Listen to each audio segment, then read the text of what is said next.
ఇప్పుడు కొత్తగా latest injection కూడా వచ్చాయి కదా, డయాబెటిక్ కంట్రోల్ ఇంజక్షన్. అదే బేసిక్ గా ఇంజెక్షన్స్ మొదలైన డయాబెటీస్ కంట్రోల్ కి, దాని side effect weight loss. So ఇప్పుడు వెయిట్ లాస్ కి ఎక్కువ, డయాబెటీస్ తక్కువ వాడుతున్నారు. సో షుగర్ కంట్రోల్ అవుద్ది, వెయిట్ కూడా కంట్రోల్ అవుద్ది, వెయిట్ తగ్గుద్ది.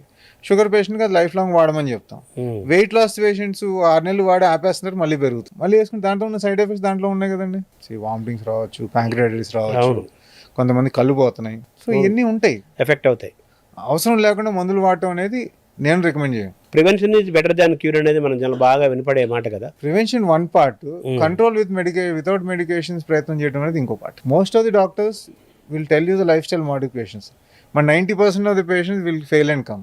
అందుకే వాళ్ళు అదే చెబుతుంటారు, మందులు వాడాల్సి వస్తుంది. సో మన వెజిటేరియన్, నాన్ వెజిటేరియన్లో మన తెలుగు వాళ్ళకి మీరు సూచించే ది బెస్ట్ ఫైబర్ ఫుడ్ ఏంటి?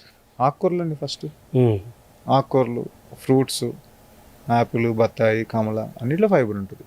నాన్ వెజిటేరియన్లో ఏ నాన్ వెజ్లోనే మీకు ఫైబర్ ఉండదు. ప్రాన్స్ తీసుకోండి, ఫిష్ తీసుకోండి, చికెన్ తీసుకోండి, మటన్ తీసుకోండి, ఇది ఆల్ మజిల్.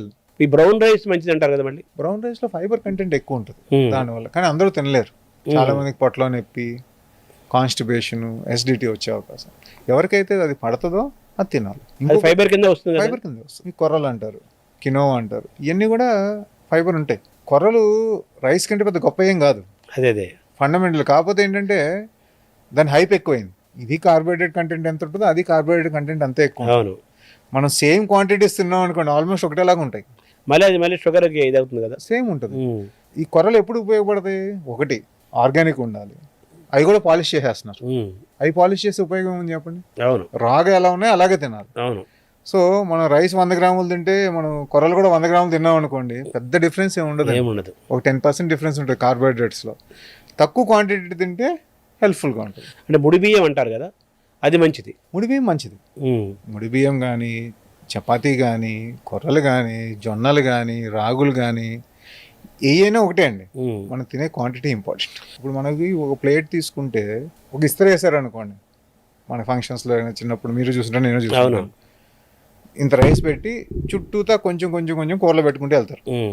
అది మార్చి కూరలు రైస్ ఒకే ఈక్వలెంట్గా పెడితే, అంటే రైస్ సగం తగ్గించేసి కూరలు పెట్టుకుంటే ఆటోమేటిక్గా సగం కార్బోహైడ్రేట్స్ తగ్గిపోతాయి. బ్యాలెన్స్ డైట్ లోపల మొత్తం మనకు కావాల్సిన ఎక్కువ మార్చాల్సిన అవసరం లేదండి. సింపుల్. తీసుకునే రైస్ చపాతీలో సగం కట్ చేయండి, దాని మందం కూరలు పెంచుకోండి. హెపటైట్ క్లియర్ అవుతుంది,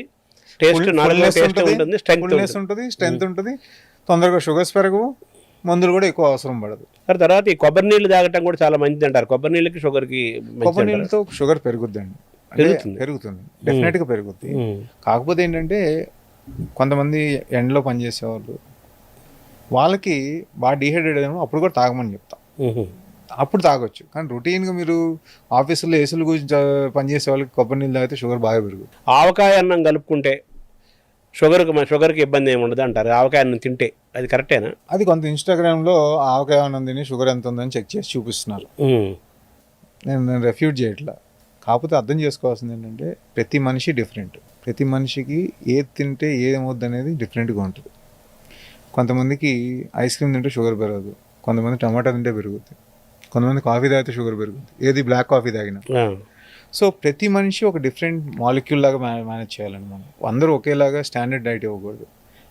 మేమేం చేస్తామంటే, అంటే మోస్ట్ ఆఫ్ ది డయాబెటాలజిస్టులు కొంచెం ఎక్స్పీరియన్స్ ఉన్న వాళ్ళు ఏం చేస్తామంటే, ఇప్పుడు మనకి CGMS అని అవకాశం ఉంది, అంటే గ్లూకోజ్ వేసుకుంటున్నారు కదా, షుగర్ ఉన్నా లేకపోయినా అది పెట్టేసి 14 days కానీ 28 days కానీ 2 times కానీ పెట్టేసి మీరు ప్రతిదీ తిన్నది రాయండి, దాన్ని షుగర్తో కోరిలేట్ చేసుకుందాం. దేనికి ఎక్కువ పెరుగుతుంది, దేనికి తక్కువ పెరుగుతుంది అని మీకే అర్థమవుతుంది. ఏదైతే సడన్ స్పైక్స్ ఉన్నాయో ఆ ఫుడ్ మీకు పడట్లేదు అని అర్థం.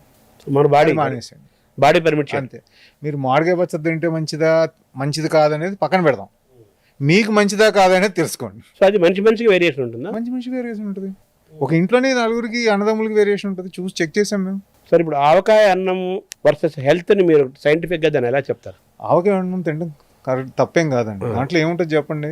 పచ్చి మామిడికాయ, 2 ఆవాలు, ఆవపిండి, నువ్వుల నూనె, ఉప్పు, ఎందుకంటే ఏమైనా ఉన్నాయండి దాంట్లో? ఉంటాయి. ఇవే కదా. ఉప్పు ఎవరికి మంచిది కాదు? బీపీ పేషెంట్లకి, కిడ్నీ పేషెంట్లకి, హార్ట్ పేషెంట్లకి మంచిది కాదు. మిగతా వాళ్ళు తినొచ్చు కదా, అంటే రోజు అదే తినమని కాదు. యాజ్ అ పార్ట్ ఆఫ్ పాతకాలంలో కూడా రోజు మామిడికాయ పచ్చడి వేసుకుని ఎవరు తినేవాళ్ళు కాదు కదా, అది కూడా.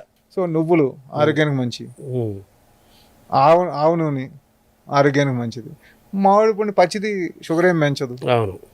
తినడం తప్పులేదు. కాబట్టి మీకు వర్కౌట్ అవుతుందో లేదా అని చెక్ చేసుకోండి. నెయ్యి దివ్య ఔషధము, పరమౌషధము. నెయ్యి కంటికి మంచిది, బ్రెయిన్కి మంచిది, చాలా వాటికి మంచిది అంటారు కదా. ఈ నెయ్యి versus sugar or diabetic or నెయ్యి వర్సెస్ హెల్త్ దీంట్లో కూడా చాలా రకాలు ఉన్నాయి కదా మీరు మాట్లాడినట్టు. నెయ్యి ఎట్లా తీస్తాం అనే దాన్ని బట్టి. అవును, చాలా ఉన్నాయి. పాలలోంచి క్రీమ్లోంచి తీస్తామా, లేకపోతే పాలు పెరుగు చేసి వెన్నని చేస్తాం అనేది కూడా ఉంది కదా. దాన్ని బట్టి కూడా డిఫరెన్సెస్ ఉంది. ఆవు నెయ్యి, గేదె చాలా ఉన్నాయి మళ్ళీ. ఆవా గేదె ఒక పక్కన తయారు చేసే పద్ధతి, పెరుగు చేసి దాన్ని వెన్నం చేసి వెన్నలోంచి నెయ్యి తీయడం ఒక పద్ధతి. దానికి చాలా కాస్ట్ అవుద్ది.